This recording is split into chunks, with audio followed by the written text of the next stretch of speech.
Assalamualaikum warahmatullahi wabarakatuh. Review salah satu tanaman aquascape yang bisa tumbuh tanpa injeksi CO2. Ini adalah tanaman Tiger Lotus ya, atau nama latinnya Nymphea zenkeri. Kita mulai dari sejarahnya dulu ya. Tanaman ini tuh katanya berasal dari Afrika.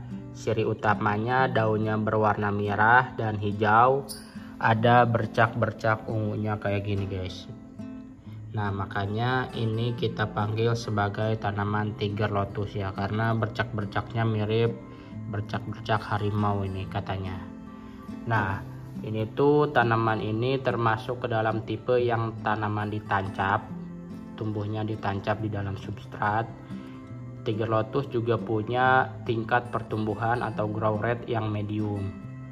Terus kebutuhan cahayanya di aquascape dia tergolong medium juga. Jadi buat yang mau nanam Tiger Lotus, pastiin si cahayanya cukup. Terus juga untuk kebutuhan CO2-nya, kalau di situs yang saya baca ini masuk ke kategori medium. Dia membutuhkan CO2 sekitar sesuai di tabel ini guys. Nah tapi untuk yang akuarium saya ini nggak pakai injeksi CO2, hanya mengandalkan pergantian air aja ya. Di habitatnya Tiger Lotus ini hidup di perairan yang tenang guys, kayak di rawa-rawa kayak gitu. Makanya dalam pertumbuhannya dia punya dua jenis daun, yaitu daun darat sama daun air. Bedanya kalau di akuarium yang saya punya ini, daun darat itu dia warnanya lebih hijau ya, dibandingkan daun yang ada dalam air. Ini saya lumayan beruntung karena ada juga teman-teman yang mungkin nanam Tiger Lotus tapi dia belum dapet daun yang ke atas kayak gini, jadi cuman sebatas daun air. Nah ini untungnya saya dapet juga tumbuhan si daun daratnya tumbuh, bahkan dulu sempat berbunga. Saya pernah upload videonya. Nah ini daun daratnya ya, kelihatan lebih hijau dibanding daun yang ada di dalam air.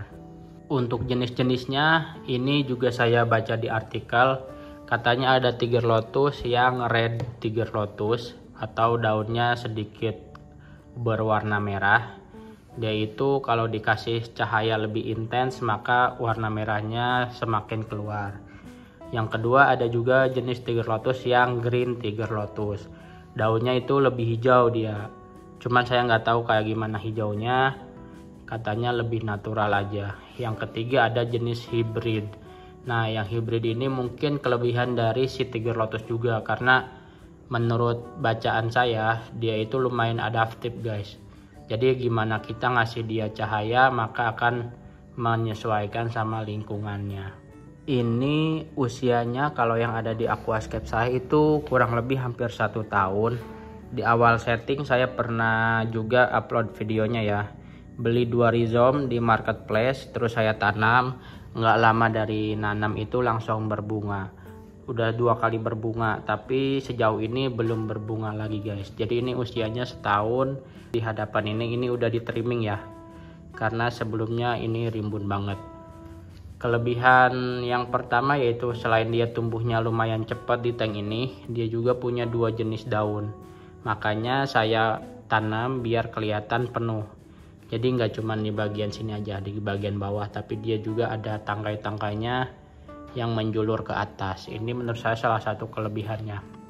Yang kedua, dia bisa hidup di tingkat yang low CO2 alias nggak diinjeksi CO2 juga bisa hidup dan bisa beradaptasi dengan baik. Contohnya di tank ini nggak pakai injeksi CO2, dia bisa beradaptasi. Tapi ingat, saya pakai pupuk dasar ya biar nutrisinya kecukupi. Terus juga ada kekurangannya guys. Jadi karena pertumbuhan tadi cepat dan ada daun daratnya, kekurangannya kita harus rajin-rajin trimming. Soalnya kalau nggak di trimming, ininya penuh nih. Semua permukaan aquascape ini penuh. Alhasil si tanaman yang ada di bawahnya ini nggak cukup cahaya. Jadi tumbuhan yang lain itu nggak maksimal. Ini kita lihat lebih dekat ya. Nih. daunnya cakep banget. Jadi dia ada bintik-bintik warna ungunya kayak gitu. Cara ngerawatnya ya udah, kalau saya diganti air aja yang rajin, nggak pakai injek pupuk cair, nggak didosing, cuman pakai pupuk dasar pas nanam. Terus rajin trimmingnya dipilihin daun yang udah tua, jangan daun yang masih segar kita trimming, itu sayang. Mending trimming daun yang udah tua aja. Yang udah tua tuh ketahuan guys, jadi dia agak layu, agak kuning kayak gini nih, dibanding yang masih kecil dan masih segar.